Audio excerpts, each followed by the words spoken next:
जागतिक व्यापारातली आव्हानं, विशेष करून अमेरिकेच्या आयात शुल्क धोरणाला सामोरं जाण्यासाठी रणनीती आखण्याकरता नवी दिल्लीमध्ये काल वस्त्रोद्योग मंत्री गिरिराज सिंग यांनी वस्त्रोद्योगातल्या भागधारकांसोबत उच्चस्तरीय बैठक घेतली।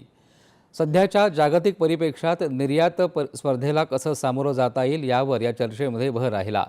भारत हा जगातला 6वा सर्वात मोठा कापड निर्यातदार देश असून 2024मध्ये जागतिक वस्त्र बाजारामध्ये भारताचा वाटा 4.1% होता, तर तब्बल $37.7 अब्ज इतकी निर्यात झाली होती।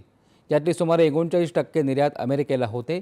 या साऱ्या पार्श्वभूमीवर नवीन बाजारपेठा शोधण्यासाठी तसंच उत्पादन स्पर्धात्मकता वाढवण्यासाठी मुक्त व्यापार करारांचा उपयोग केला जावा असं आवाहन गिरिराज सिंग यांनी संबंधित उद्योजकांना केलं।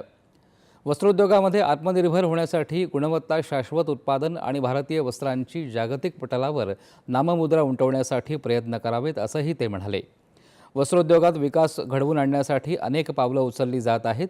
या माध्यमातून 2030 पर्यंत $100 निर्यातीचं उद्दिष्ट साध्य केलं जाईल असा विश्वासही त्यांनी व्यक्त केला।